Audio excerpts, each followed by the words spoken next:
Assalamualaikum warahmatullahi wabarakatuh. Alhamdulillah wassalatu wassalamu ala Rasulillah Sayyidina wa Maulana Muhammad ibni Abdullah wa ala alihi wa sahbihi wa man tabi'ahu wa mawalah.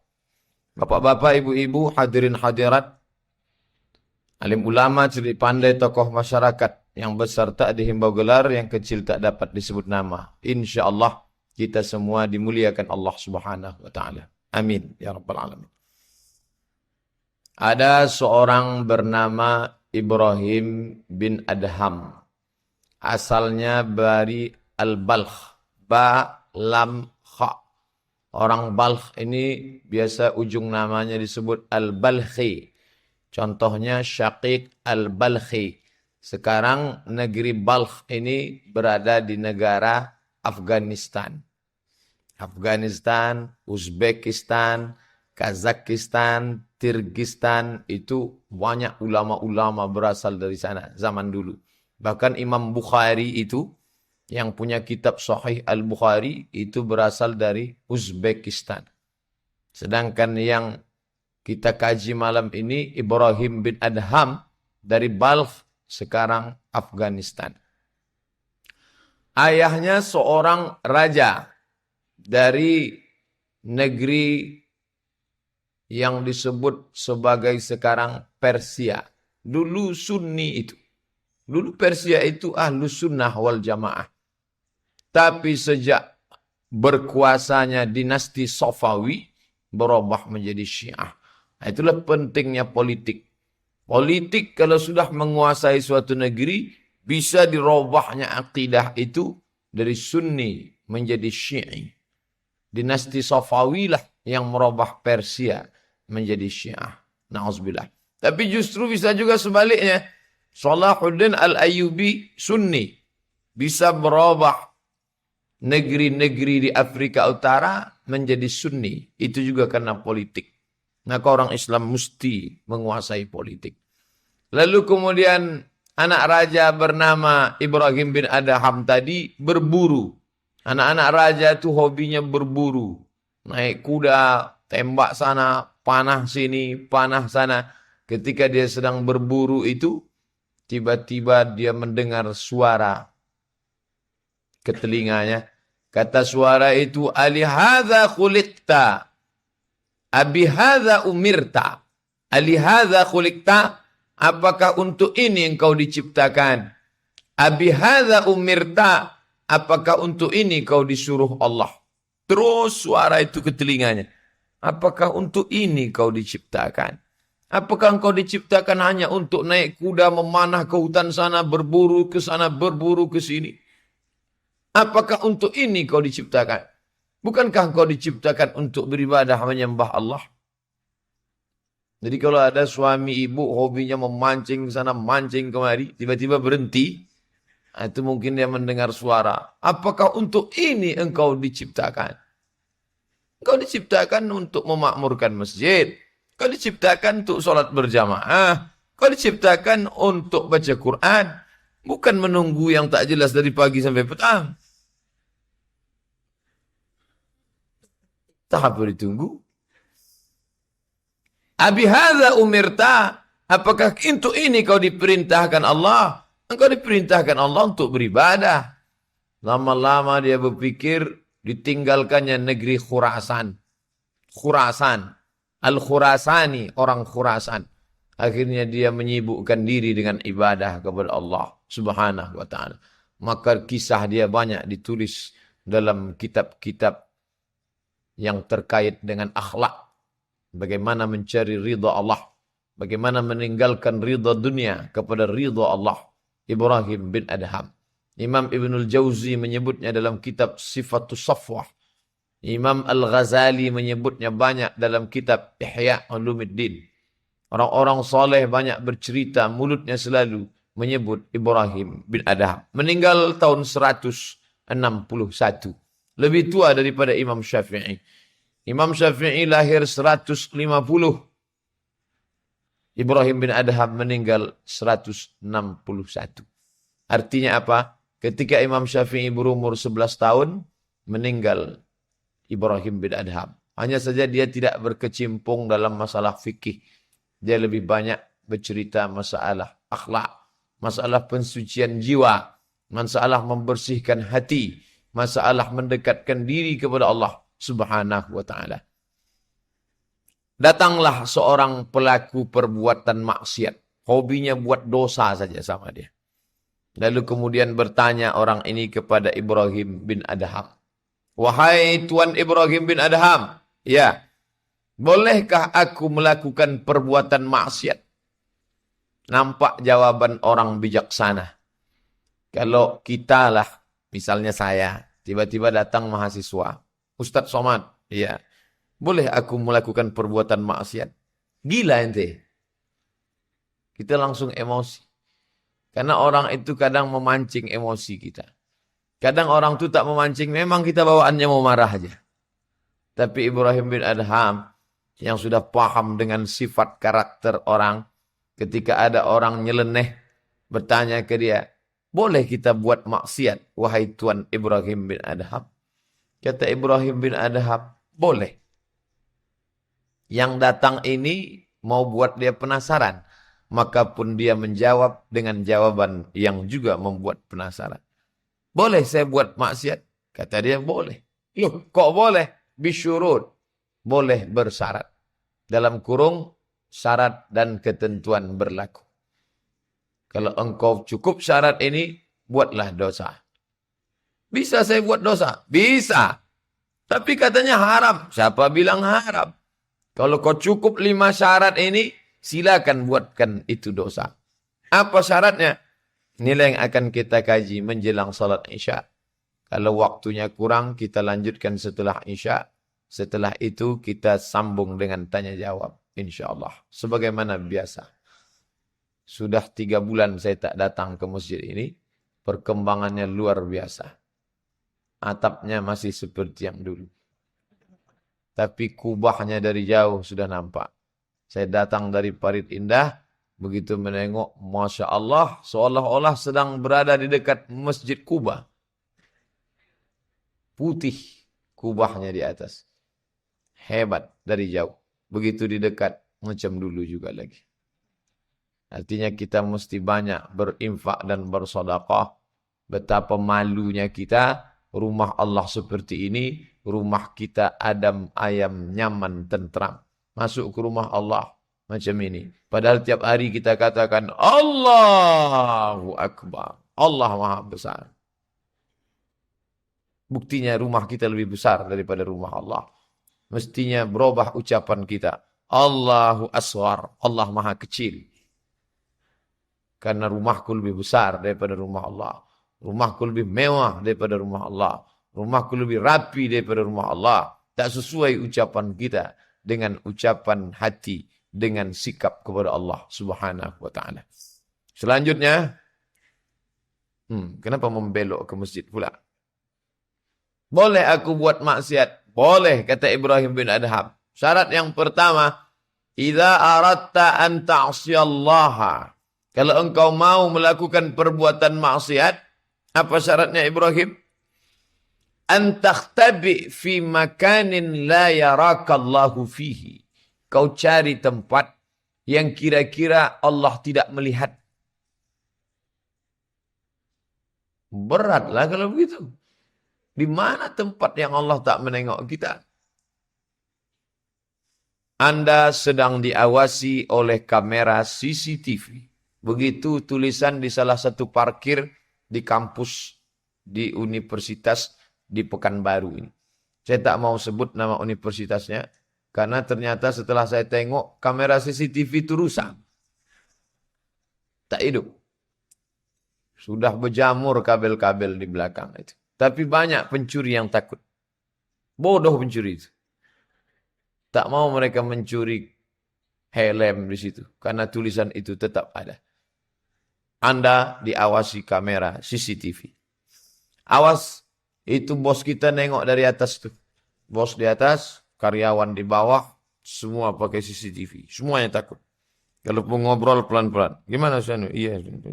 Kalau untuk ini takut. Karena diawasi CCTV. CCTV hanya menangkap gambar. Banyak yang suara tak tertangkap. Akhirnya orang ngobrol. Iya, udah gue bilang itu. Udah aku bilang kemarin kan. Ini dia. Ya. Padahal dia sedang cerita. Yang mengawasi kita ini bukan bos. Bukan CCTV. Yang mengawasi kita adalah dia. La ta'khudhuhu sinatun wala naum. Dia tak mengantuk. Dia tak tidur. Wa huwa ma'akum aina ma kuntum. Dia selalu bersama kamu dimanapun kamu berada. Sementara syaratnya kata Ibrahim bin Adham, idza aradta an ta'siyallaha, kalau kau mau buat maksiat, mau buat dosa kepada Allah, silakan. Tapi bagaimana antakhtabi, kau cari fi makanin, tempat la yarakallahu fihi, di tempat itu Allah tak melihat engkau. Hai Ibrahim bin Adham, ya, aku sudah pergi kemanapun. Terus rasanya tak ada tempat yang tak dipandang oleh Allah. Kalau begitu, aku tak bisa buat maksiat. Carilah sampai dapat. Nanti kalau kau sudah dapat, buatlah maksiat di situ. Jadi Pak Ustadz, orang-orang yang buat dosa itu, kenapa dia bisa melakukan perbuatan maksiat? Dua kemungkinan. Pertama, dia sedang mengingkari hatinya di dalam. Itulah dosa. Ya Rasulullah, ya, apa dosa itu wahai Rasulullah? Dosa adalah mahaka fi sadrika, sempit rasa di dalam hatimu. Kau tahu bahwa kau sedang melawan, kau tahu sedang mengingkari itu. Nun di dalam lubuk hati kecil, kau yakin bahwa Allah memandang. Tapi setan mengatakan, Allah tak menengok, Allah tak menengok, Allah tak menengok, Allah tak menengok, Allah tak menengok. Malaikat mengatakan, aku mengawasimu, aku mengawasimu. Dua bisikan. Lammatus syaitan, bisikan setan. Walammatul malaika, bisikan malaikat. Lammatus syaitan, bisikan setan, namanya waswasah. Alladhi yuwaswisu fi sudur. Sudur, sendok lah Pak Ustaz. Sudur, dada. Dia berbisik di dada. Dada sebelah mana? Sebelah kiri. Di mana itu? Jantung. Tempat berbisiknya setan. Alladzi waswisu. Tak ada disebut setan berbisik ke telinga. Setan tak berbisik ke mata. Setan berbisik ke dalam. Kalau yang dalam itu sudah rusak, maka rusak semuanya. Iza salahat, kalau di dalam itu baik, salahal jasadu kulluh, yang lain ikut baik. Wa idza fasadat, kalau dia rusak, fasadal jasadu kulluh. Allah tak menengokmu, Allah tak menengokmu, Allah tak menengokmu, Allah tak menengokmu. Lakukan saja, lakukan saja, lakukan saja. Ini haram. Tidak, tidak, tidak. Ini haram. Tidak, tidak, tidak. Asyaitanu ya'idukumul faqra. Setan selalu membisikkan kepada engkau. Nanti kau miskin, nanti kau susah, nanti kau melarat, nanti kau miskin. Sedekah atau menabung? Sedekah atau menabung? Nanti kalau kau sedekah kau susah. Nanti kalau sedekah kau miskin. Nanti kalau kau sedekah, iya kalau ada gantinya. Kalau tidak, itu yang selalu di dalam. Maka kau lakukan perbuatan maksiat. Ini korupsi nih. Ini haram ini. Ini uang orang ini. Ambil saja, ambil saja. Kapan lagi datang kesempatan? Iya kalau kau duduk di sini lagi. Kalau tidak, anta asyallaha. Maka kalau kau melakukan perbuatan maksiat, carilah tempat yang kira-kira tidak ada yang melihat engkau. Apakah orang yang melakukan perbuatan dosa itu tidak tahu bahwa dia dilihat Allah? Dia tahu. Tapi dia lawan pengetahuan. Orang yang melawan pengetahuan imannya secara sengaja, secara sadar, terus dilawannya, maka orang itu disebut fasik. Wallahu la yahdil qaumal fasiqin. Allah tak berikan hidayah kepada orang yang fasik. Sekali dilawan, jauh hidayah. Sekali dilawan, jauh. Makin jauh, makin jauh, makin jauh. Akhirnya dia tenggelam dalam perbuatan fasik. Tahu dia itu haram. Dibuatnya juga. Tahu dia itu tak boleh. Dibuatnya juga. Tahu dia itu perbuatan buruk. Dibuatnya juga. Akhirnya Allah sesatkan dia ke dalam kesesatan yang nyata. Yudillu bihi katsira. Banyak orang yang disesatkan Allah. Wa yahdi bihi katsira. Banyak orang yang diberikan hidayah, jalan petunjuk oleh Allah. Dua jalan. Jalan hidayah, kanan. Jalan fasik, kiri. Pilihlah. Berada di simpang jalan. Pergi ke Raudatus Sholihin atau pergi ke karaoke? Anak-anak muda nih. Kalau yang tua tak ada mungkin ngajak karaoke. Yang tua pun diajak juga. Parah betul lah itu. Pengajian, aku karaoke. Pengajian atau karaoke. Hadirilah pengajian rutin kita di hari Ahad kedua setiap bulan di Masjid Raudatus Sholihin. Tak lama sesudah itu datang WA kawan. Hadirilah, nonton bareng.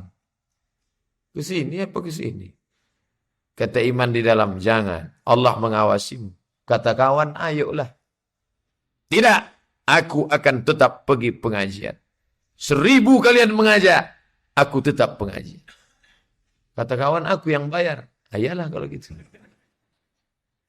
Tengok, betapa cepatnya dia berubah. Buatlah perbuatan maksiat yang kira-kira tak ada yang memperhatikanmu. Maka pintu-pintu tempat maksiat itu rapat. Lubangnya kecil. Lubang pintu karaoke itu kecil. Ustaz pernah juga masuk ke dalam? Pernah. Dilarang berbuat mesum. Tertulis di pintu di dalam. Tempat-tempat buat dosa.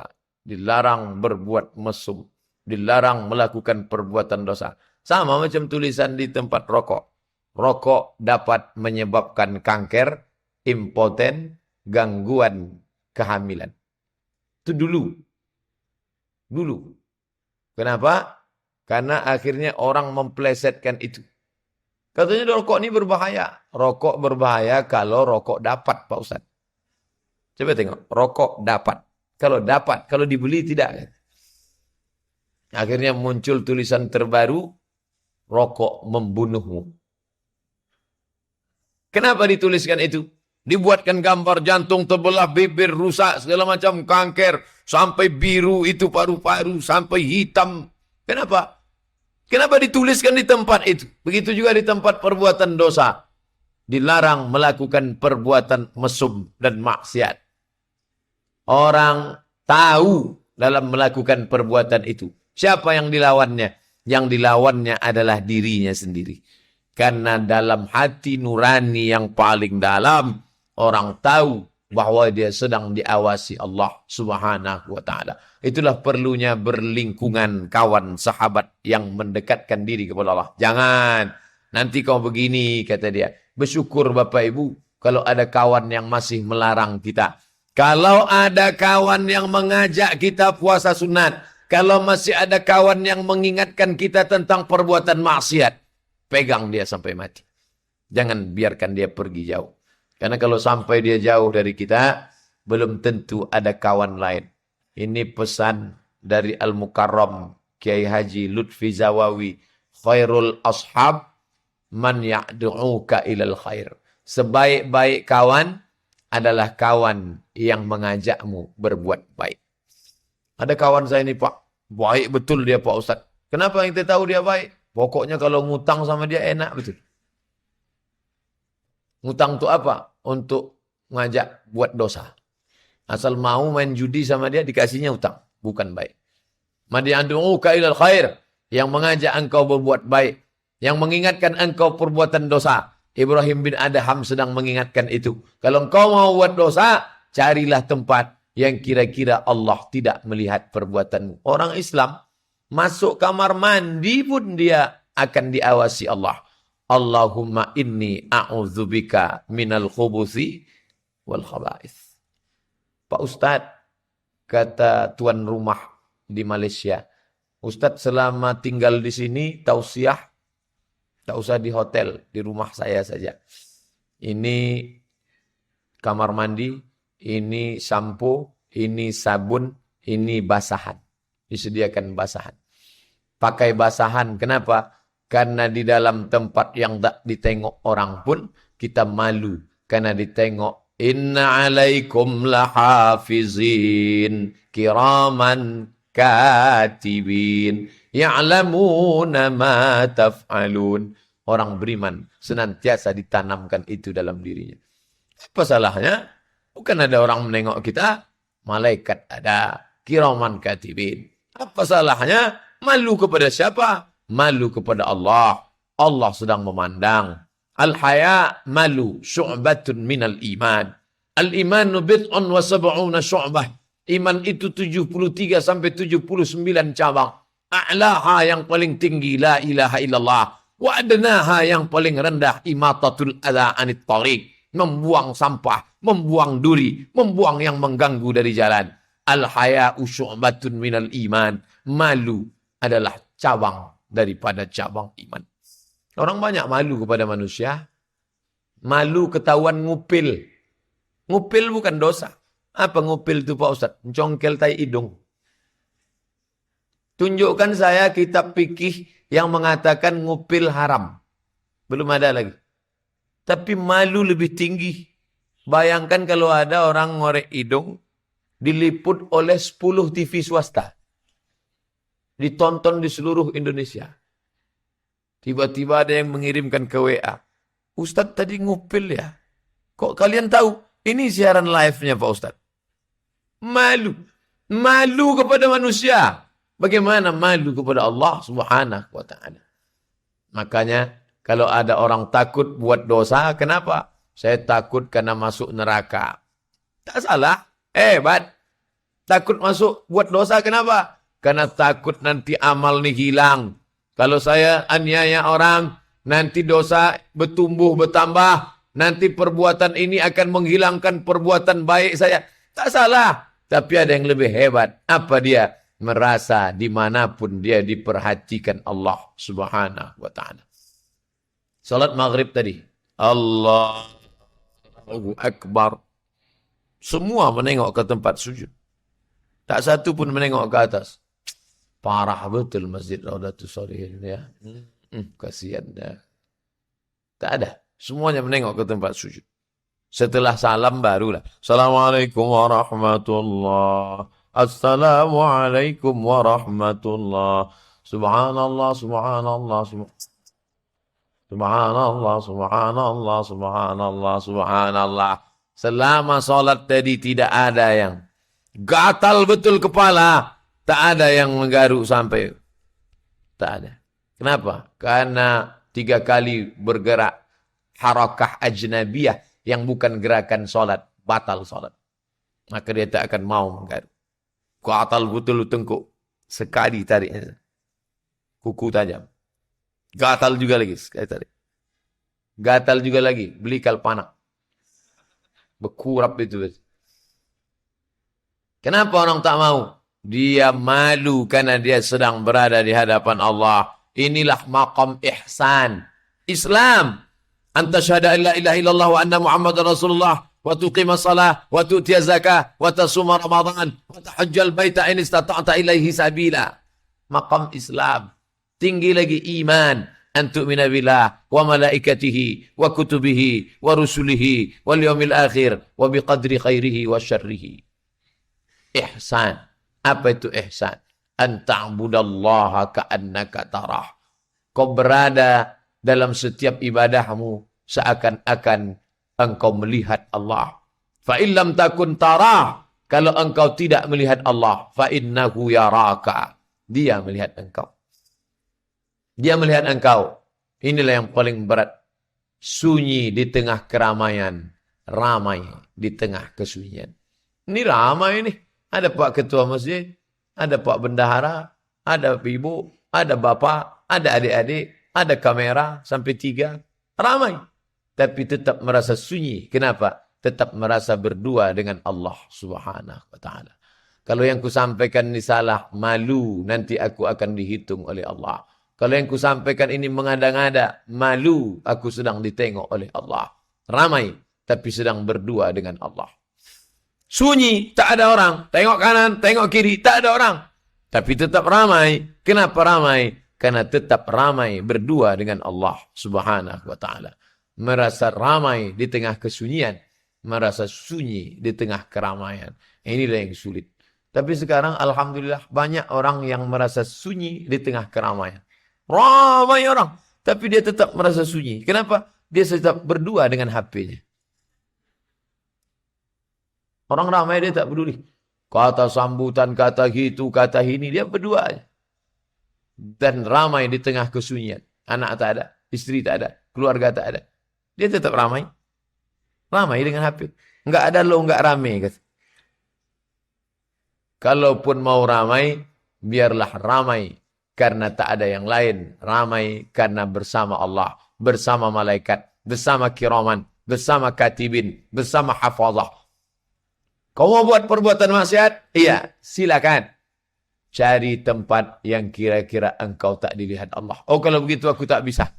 Okeylah, kalau begitu syarat yang kedua. Apa dia?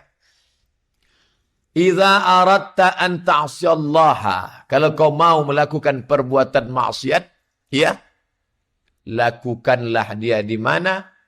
La ta'sillaha fi ardih. La ta'sillaha fawqa ardih. Jangan kau lakukan perbuatan maksiat di atas bumi Allah. Oh, di mana bumi yang bukan bumi milik Allah? Kalau kita lewat di jalan Parit Indah, saya dari Panam, masuk Bukit Barisan. Masuk Bukit Barisan ini sebelum sampai melewati beberapa jalan, banyaklah tanah kosong. Tanah milik Dr. Fulan, tanah milik Pak Polisi, tanah milik Insinyur Fulan. Bapak yang punya duit, tolong buatkan satu baleho besar. Semua tanah ini milik Allah Subhanahu wa Ta'ala. Betul, itu milik kita. Tapi semua jalan, tanah ini, tanah aspal, tanah, semua tanah. Ini Allah SWT. Kata Ibrahim bin Adham, kalau engkau melakukan perbuatan maksiat, silakan laku perbuatan maksiat, tapi jangan di atas bumi Allah. Di mana? Tak ada bumi ini yang bukan milik Allah. Alam takun ardullahi wasi'atan. Apakah engkau tak tahu bahwa bumi Allah ini luas? Indonesia, Malaysia, Brunei Darussalam, Mesir, Maroko, semuanya bumi milik Allah. Makanya orang beriman tak pernah merasa asing dan tak pernah merasa aneh. Kita di Riau ini tak merasa asing. Ini bumi kita, ini bumi Melayu, di mana bumi dipijak, di sini langit dijunjung. Ini bumi kita, nenek moyang kita di sini. Ketika merantau ke tempat agak jauh, merasa asing. Di Makkah merasa asing. Di Madinah merasa asing. Di Kairo merasa asing. Di Maroko merasa asing. Tidak. Orang beriman tak pernah merasa asing. Kenapa? Karena semua bumi itu milik Allah Subhanahu wa Ta'ala. Jakarta saja yang lama-lama nanti milik Cina. Reklamasi. Perumahan-perumahan elit mewah. Punya siapa itu gedung tinggi? Tak lagi punya orang Islam. Na'udzubillah. Ini bumi milik Allah. Yang kau temui hamba Allah, yang kau pijak bumi Allah. Jangan merasa asing, jangan merasa aneh, jangan merasa, oh sedihnya Pak Ustadz, kami tinggal di Jerman ini. Kata jamaah yang sedang belajar kuliah, yang sedang bekerja. Kami jauh dari keluarga. Yang kau jumpai itu hamba Allah, yang kau pijak itu bumi Allah. Adik-adikku, mahasiswa-mahasiswi yang dapat beasiswa ke Australia, yang dapat beasiswa ke McGill University Kanada, yang dapat beasiswa ke Connecticut Temple University Amerika. Jangan kalian merasa asing. Yang kalian jumpai itu hamba Allah, yang kalian pijak itu bumi Allah. Kalau sudah merasa di atas muka bumi Allah, maka tak pernah melakukan perbuatan maksiat. Yang kuinjak ini adalah milik Allah Subhanahu wa Ta'ala. Bapak Ibu yang dimuliakan Allah, cerdas Ibrahim bin Adham. Tapi tentu kecerdasan itu dapatnya dari mana? Connect antara hati dengan Allah, maka muncul ilham. Wahyu sudah putus. Nanti kalau datang orang, izinkan aku berbuat dosa Pak Ustadz. Mau buat dosa? Iya, buatlah dosa kira-kira di tempat itu bukan milik Allah. Ini rumah saya nih, yang bangunkan saya. Security-nya ada di luar. Siapa mau nengok saya?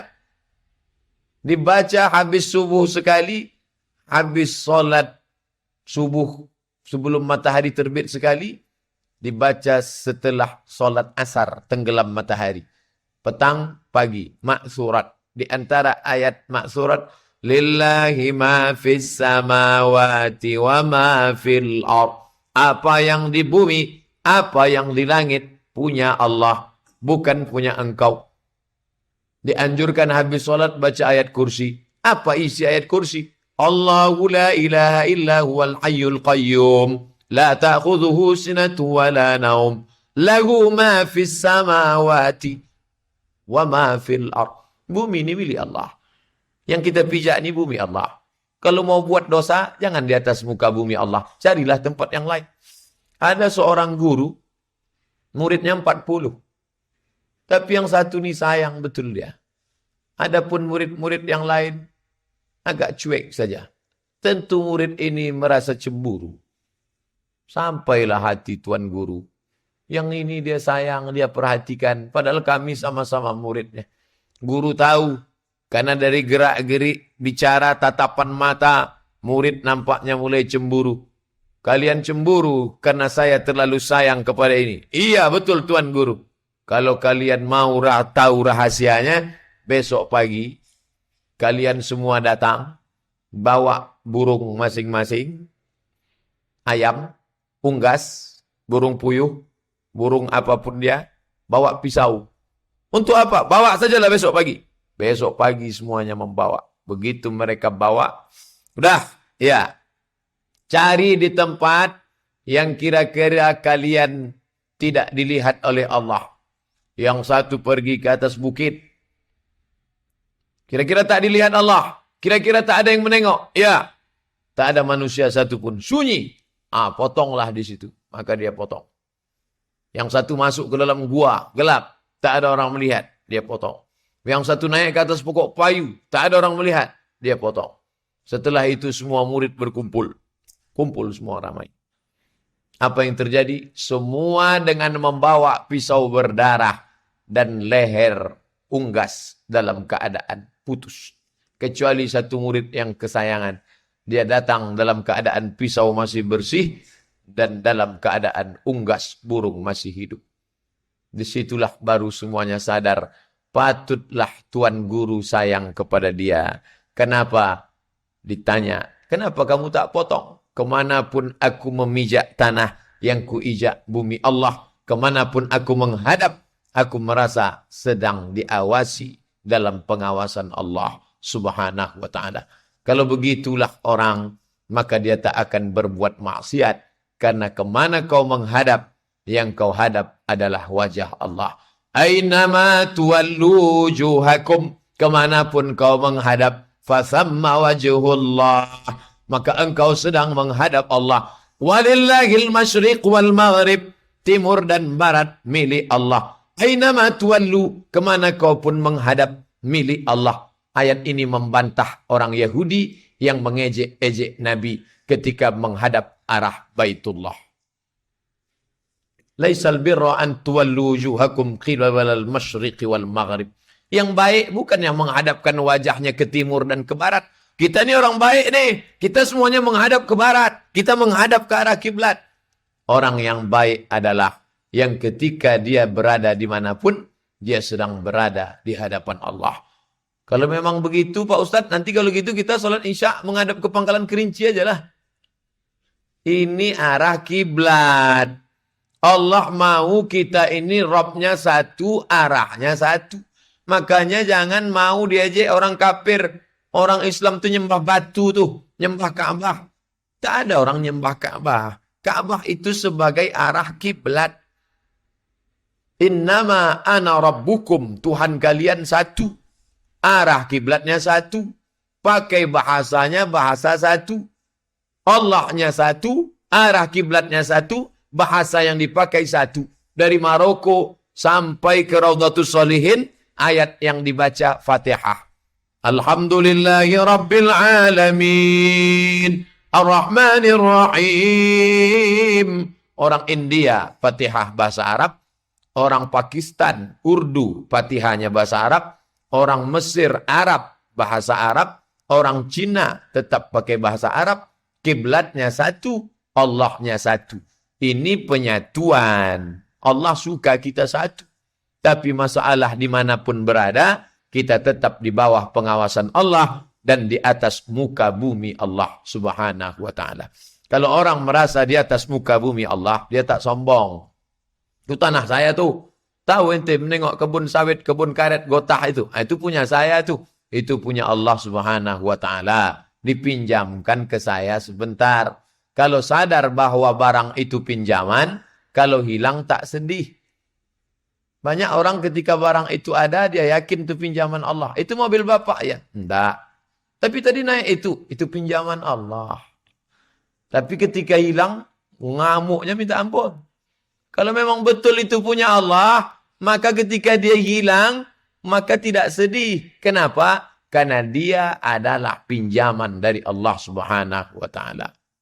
Sedih bapak istri ini meninggal? Enggak, pinjaman dari Allah. Insya Allah dikirimnya yang baru nanti. Bapak Ibu yang dimuliakan Allah Subhanahu wa taala. Maka dimanapun kau memijak tanah, itu adalah tanah milik Allah. Kalau kau mau buat maksiat, kata Ibrahim bin Adham, carilah tanah yang itu bukan milik Allah Subhanahu wa taala. Tak akan jumpa. Yang ketiga, idza aradta an ta'sillaha. Kalau kau mau melakukan perbuatan maksiat, ya, maka lakukanlah perbuatan maksiat ketika engkau tidak lagi memakan min rizqillah. Kau tidak lagi memakan dari rezeki Allah Subhanahu wa taala. Kapan itu? Tidak akan ada. Bernapas dengan paru-paru rezeki Allah yang ditarik dan dihembuskan dari rezeki milik Allah. Yang dihirup udara milik Allah, yang alat pakainya rezeki milik Allah, yang akan diminum. Ini kan punya Raudhatus Shalihin, betul, tapi udah dikasih untuk saya. Akadnya kapan? Pokoknya asal di meja ini, Ustadz. Makanya kalau ada Ustadz mau minum, tak perlu menunggu kepada Al-Mukarram dipersilakan. Enggak. Kenapa Ustadz tak minum? Kalau saya minum, hilang konsentrasi saya.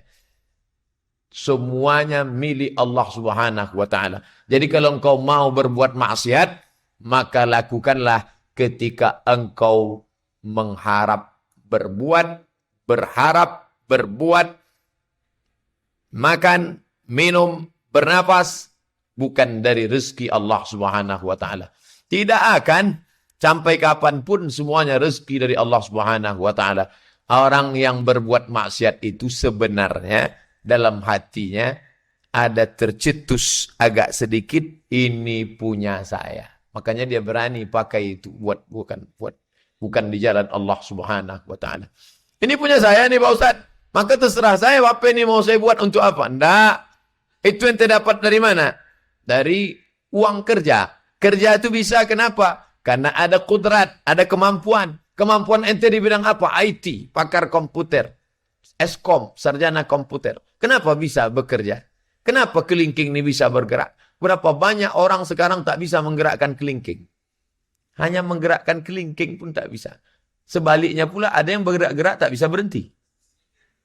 Sudah kehilangan kontrol. Sedikit saja urat saraf itu digeserkan Allah Ta'ala. Mana kuasa kita? Makanya kita tadi selesai sholat tak takabur. Kita tidak merasa ini punya kita. Tapi ini punya Allah. Maka kita katakan selesai sholat. La ilaha illallah wahdahu la syarikalah. Lahul mulku wa lahul hamdu. Yuhyi wa yumit. Wa huwa ala kulli syai'in qadir. La ilaha illallah. Tidak ada daya kecuali karena Allah. Tidak ada upaya kecuali karena Allah. La tataharraku dzarratu illa biiznillah. Tidak akan bergerak satu biji sawi pun kecuali karena kudrat dan iradat Allah Subhanahu wa taala. Makanya kalau dia kaya, dia tak sombong. Karena rezeki itu titipan Allah. Kalau dia miskin, dia tak sedih. Karena tak dapat pun bukan karena Allah marah. Husnuzan. Idza aradta, kalau engkau mau an ta'siyallaha, melakukan perbuatan maksiat kepada Allah, fala ta'kul min rizqih, jangan engkau makan rezeki yang sudah diberikan Allah Subhanahu wa taala. Takkan mungkin. Manusia yang paling aneh di antara makhluk yang paling unik adalah manusia. Untuk melakukan perbuatan dosa kepada Allah, tapi mesti dengan rezeki dari Allah. Kalau ada orang melawan bapaknya, Kenapa kamu lawan? Saya tidak pernah ambil dari duit kamu, kata dia. Ada yang lebih parah. Makannya dari bapaknya, minumnya dari bapaknya, rumahnya dibuatkan bapaknya, kendaraannya diberi, subsidi hidupnya, nikahnya pun tetap juga melawan. Itu konotasi sederhana kepada orang tua. Ini kepada Allah Subhanahu wa taala. Detak jantungnya dari Allah, darahnya menetes dicuci buah pinggang dari Allah, paru-paru menghembuskan napas dari Allah, kedipan matanya pun dari Allah, membuat maksiat dosa kepada Allah. Tak sadar diri, tak tahu diuntung. Inilah sifat manusia. Kalau Allah mau cabut nikmat itu, sebentar saja. Mirza Ghulam Ahmad yang mengaku sebagai nabi terakhir waktu masih sehat, petantang petenteng, nantang-nantang. Akhir hayatnya sakit jiwa, gila, sampai anaknya pun malu untuk mengeluarkan bapaknya di halayak orang ramai, ngomongnya sudah ngawur, bicaranya tak jelas, mati dalam keadaan bergelimang taiknya sendiri. Itu nasib Mirza Ghulam Ahmad. Error, gila, dalam keadaan najis di mana-mana, begitulah keadaan. Sebegitu hebatnya orang yang berbuat maksiat kepada Allah itu, dicabut Allah nikmat kesadaran, sampai tak bisa lagi membedakan mana kotoran, mana makanan, mati dalam keadaan suul khotimah. Nyusul juga lagi nabi baru, Lia Eden sama Ahmad Musaddiq. Entah gimanalah matinya Ahmad Musaddiq itu nanti, sama Lia Eden. Tapi zaman berganti, musim berubah. Penguasa yang zalim, Fir'aun, mati tersedak di Laut Merah. Penguasa yang zalim, Namrus, mati dalam keadaan masuk nyamuk ke telinganya. Sekedar begitu saja cara Allah menghabisi mereka yang makan dari rezeki Allah, bernapas dari rezeki Allah, tapi melawan Allah Subhanahu wa taala. Merenung kita sejenak dengan ucapan Ibrahim bin Adham, kalau mau engkau melakukan perbuatan maksiat, fala ta'kul min rizqillah, jangan makan rezeki Allah Subhanahu wa taala. Yang keempat, idza asaitallaha, kalau kau sudah melakukan perbuatan maksiat kepada Allah, faja'at al-malaikah, lalu kemudian datang malaikat, tasuquka ilan nar, malaikat menggiring, menarik engkau ke dalam neraka, fala tadhhab ma'aha, jangan engkau ikut dengan malaikat. Sesudah berbuat dosa, nanti digiring masuk neraka. Wasiqal ladzina kafaru ila jahannam zumara. Orang yang berbuat dosa itu akan digiring, ditarik ke dalam neraka. Kalau memang engkau mau buat dosa, kata Ibrahim bin Adham, fala tazhab, maka jangan ikut waktu nanti ditarik oleh malaikat. Kalau sanggup engkau bertahan tak ikut, buatlah dosa. Disangkanya malaikat itu kecil macam security.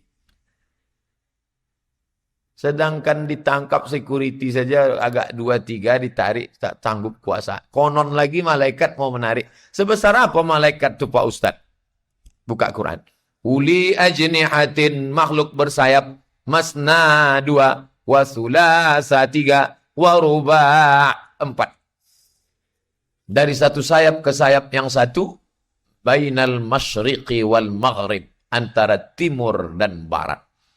Makanya Nabi tidak pernah menengok Jibril dalam bentuk utuh di dunia. Kapan baru nampaknya Jibril itu dalam bentuk sempurna? Laqad ra'atuhu nazlatan ukhra inda sidratil muntaha. Waktu Isra Mi'raj di Sidratil Muntaha. Kenapa waktu di dunia tak nampak bentuk utuh?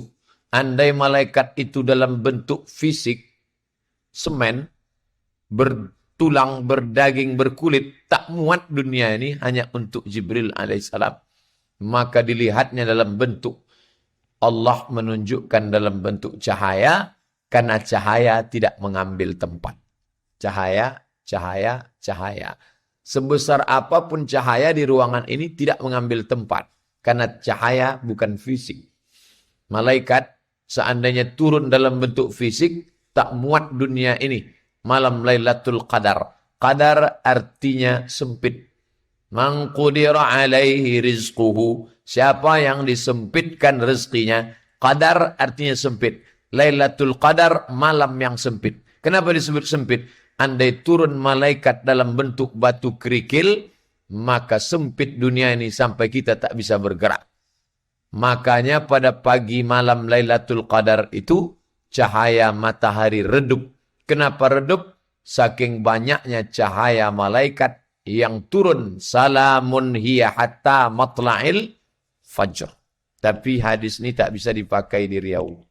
Karena 30 subuh, 30-30-nya redup. Bukan karena cahaya malaikat, asok. Bisa dipahami hadis itu kalah cahaya matahari karena cahaya malaikat. Kalau sudah masuk lampu sorot yang terang, maka kalahlah ini. Redup ini kalau datang lampu sorot. Tala'al badru alaina, terbit cahaya bulan. Fakhtafat minhul buduru. Tala'al badru alaina min saniyatil wada'. Tala'al badru alaina fakhtafat minhul buduru. Kalau sudah datang cahaya bulan purnama, hilanglah cahaya bintang gemintang. Pertama datang Jibril dalam bentuk tak nampak. Dipeluknya saja Nabi berat, sesak napasku. Ma'ana alai biqari, ma'ana biqari, ma'ana biqari. Aku tak bisa baca, Sampai berat aku bernapas. Satu. Bentuk yang kedua, waktu Nabi jalan pulang ke rumah, nampaknya duduk di atas kursi di antara langit dan bumi. Dua. Yang ketiga, waktu dalam keadaan duduk, berhadap-hadapan lututnya dengan lutut Nabi. Rambutnya hitam, bajunya putih, bertanya tentang mahwal iman, mahwal Islam, mahwal ihsan. Dijawab Nabi. Rupanya macam wajah Dihyah Al-Kalbi, sahabat Nabi. 3 bentuk, tiga-tiganya tak sama. Baru nampaknya bentuk asli pada saat di Sidratul Muntaha. Buka surat An-Najm. Begitu cerita tentang Isra dan Mi'raj. Nanti, kata Ibrahim bin Adham, setelah engkau buat dosa, maksiat, ja'at skal malaikah, datang malaikat kepadamu, litasukuka ilan nar, digiringnya engkau ke dalam neraka, fala tazhab, kuatkan kakimu, jangan ikut sama mereka. Kalau sanggup engkau, buatlah. Maka dari sekarang latihan memanglah memperkokoh kaki. Kira-kira kalau ditarik malaikat bisa enggak? Malaikat mau dia lawan. Sama tuyul aja takut. Malaikat mau dilawan. Malaikat itu sampai Umar bin Khattab pun tak tahu.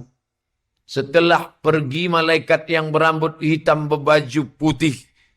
Lalu Nabi bertanya, tahu kalian siapa tadi yang datang? Tidak. Umar, tahu engkau siapa tadi yang datang? Tidak. Jibril atakum yu'allimukum dinakum. Itu yang datang tadi Jibril mengajarkan kalian tentang agama, tapi dia pura-pura bertanya. Pura-pura dia tak tahu, setelah Nabi bagi tahu, yang tak tahu pun menjadi tahu. Itu salah satu cara mengajar orang dengan membuka pertanyaan. Makanya banyak jamaah, sebetulnya Pak Ustadz yang saya tanyakan tadi itu tahu saya itu. Kenapa Pak tanya? Saya mau nyindir kawan saya aja. Nyindir pula. Bilanglah mau ngasih tahu.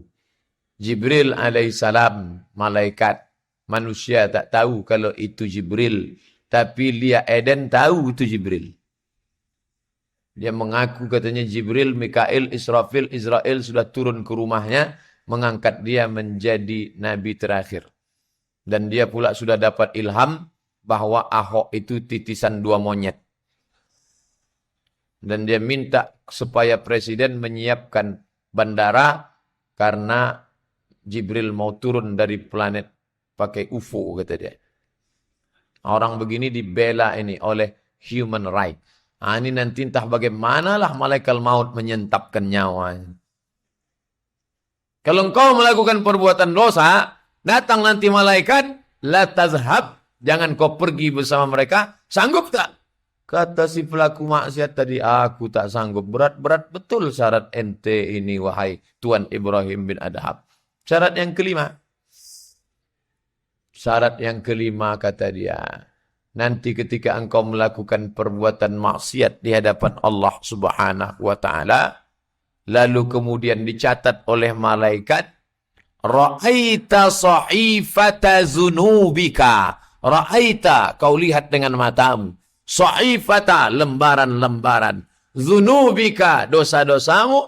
Fangkir ala ma fa'alta. Maka fangkir, ingkarilah semua yang sudah kau lakukan dulu. Tengok dosa.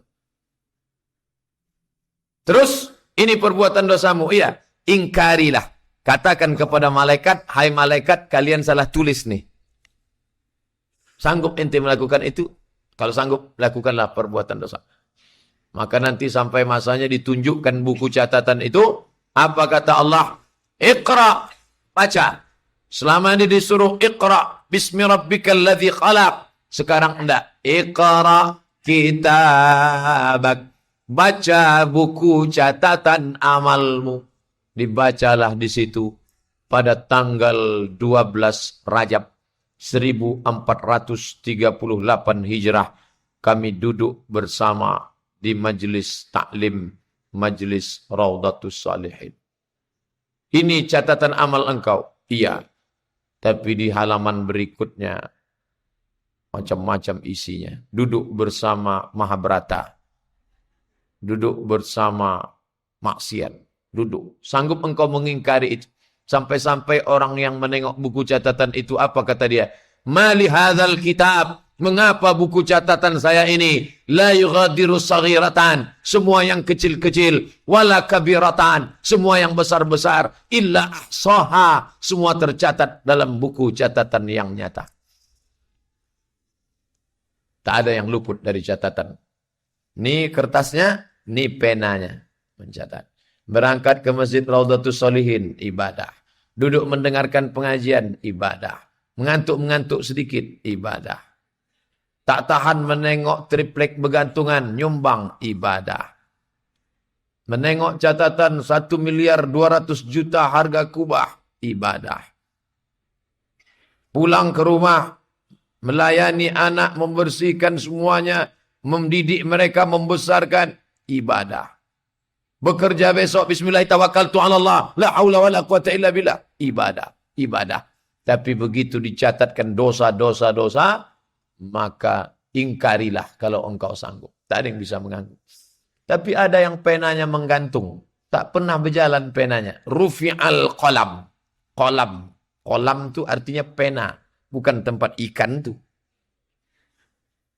Nun wal qalam wa ma yasturun. Demi qalam, pena yang mencatat segala amal. Rufi'al qalam. Penanya tergantung. Kenapa tergantung? 3. Anin naim hatta yastayqiz. Orang tidur sampai bangun. Selama ibu tidur, pena itu menggantung. Begitu ibu bangun, alhamdulillahilladzi ahyana ba'dama amatana wa ilaihin nusyur.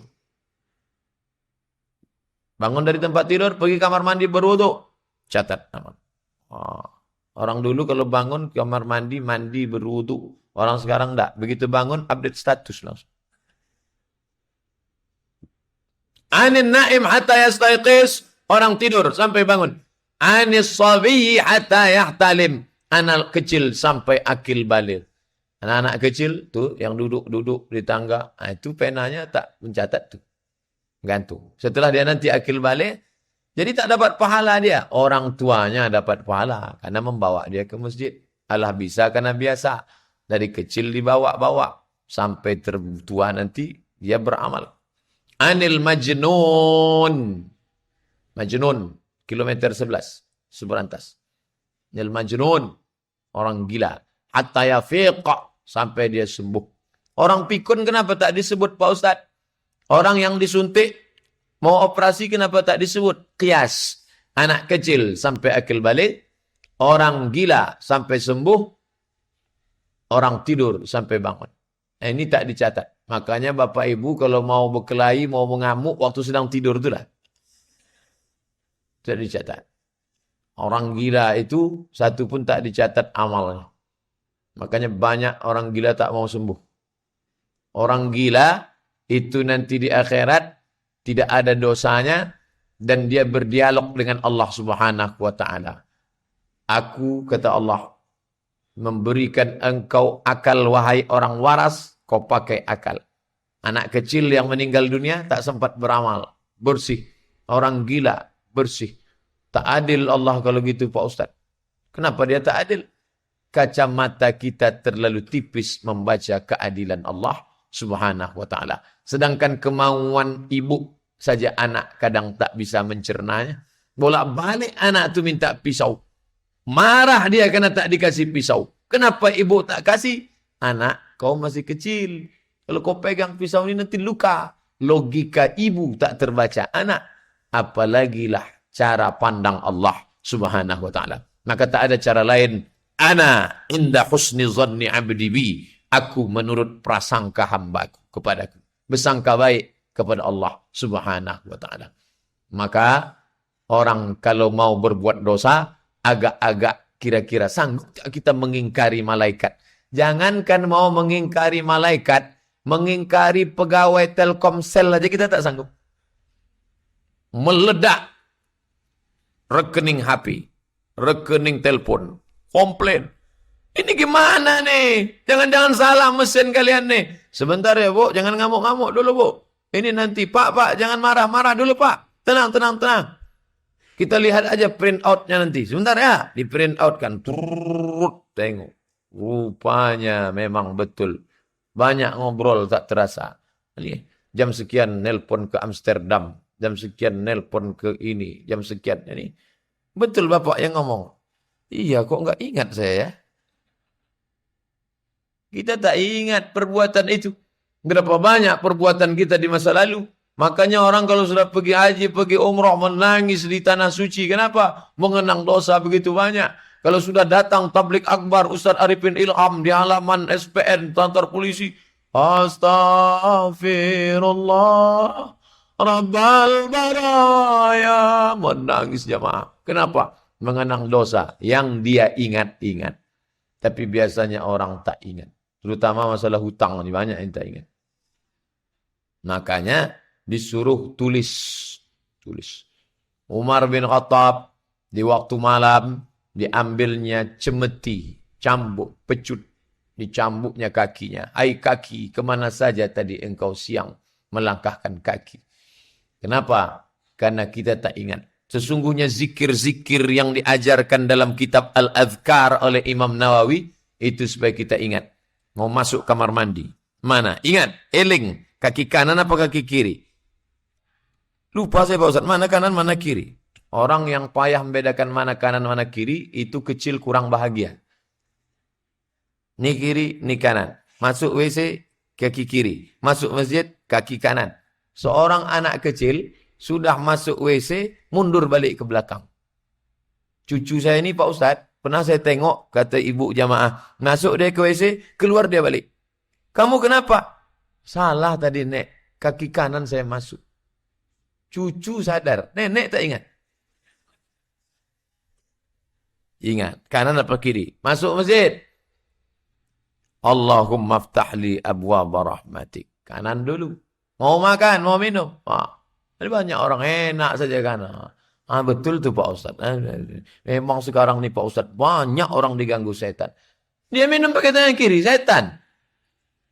Tak ingat apa yang dibicarakan. Yang menyampaikan itu pun tak ingat.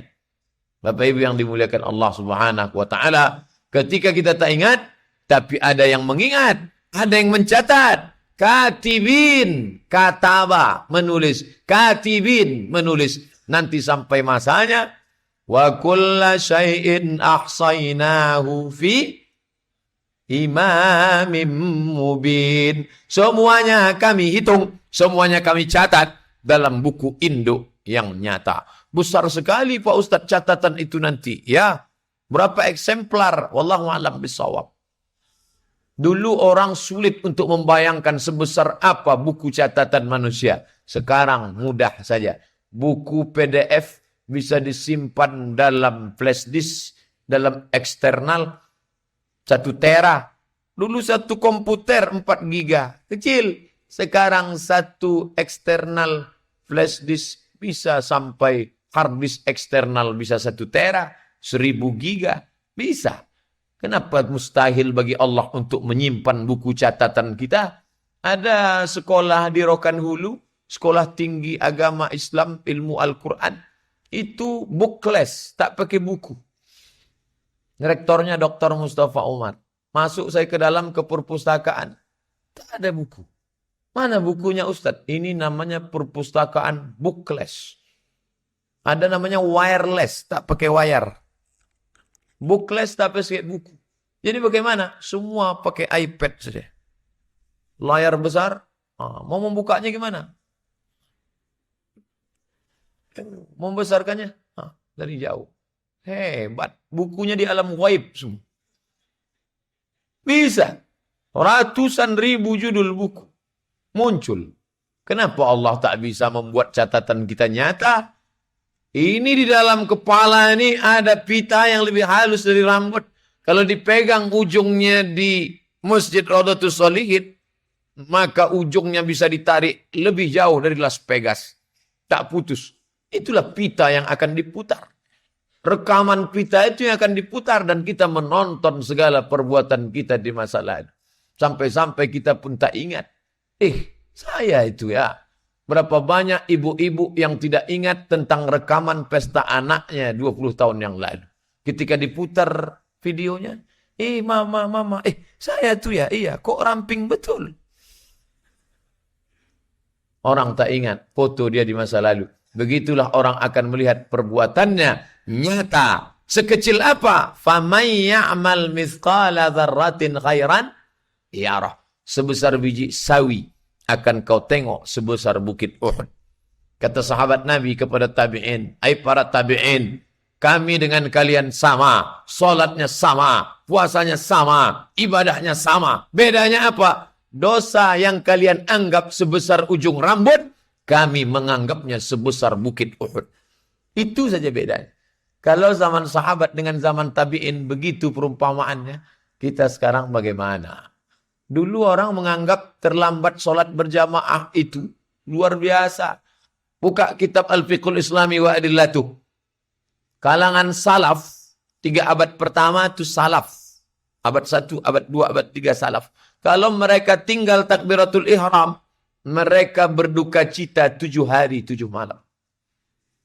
Bersedih tinggal takbiratul ihram. Sekarang orang sholat zuhur jam 3 lewat 10. Sholat subuh jam 6 lewat 5. Takbiratul ihramnya bukan main kuat lagi. Di mana malunya kepada Allah? Ini bukan masalah dosa besar, dosa kecil yang dilakukan secara terus-menerus menjerumuskan orang. Orang tak pernah masuk ke dalam sumur tua karena nampaknya besar. Orang tak pernah masuk ke sungai Siak karena nampaknya besar. Tapi orang banyak jatuh terpeleset karena kerikil kecil dan karena kulit pisang. Karena dia anggap itu tidak berbahaya. Justru yang kecil itulah yang menjerumuskan kita ke dalam azab Allah Subhanahu wa ta'ala. Itulah 5 kaji kita malam ini. Syarat melakukan perbuatan maksiat. Yang tak ingat, jangan ragu karena ada rekamannya. Bisa diputar ulang. Yang penting ada paket 2 giga. Terima kasih perhatian Bapak Ibu. Mohon maaf segala kesilapan. Aqulu qawli hadza astaghfirullah li wa lakum. Subhanakallahumma wa bihamdika asyhadu an la ilaha illa anta astaghfiruka wa atubu ilaik. Sebagaimana biasa, kita lanjutkan dengan tanya jawab. Ada hal yang ingin Bapak Ibu tanyakan. Masalah zakat, salat, puasa, haji tak terkait dengan tema ini saja. Kita akan bahas dalam soal jawab. Terima kasih. Wassalamualaikum warahmatullahi wabarakatuh.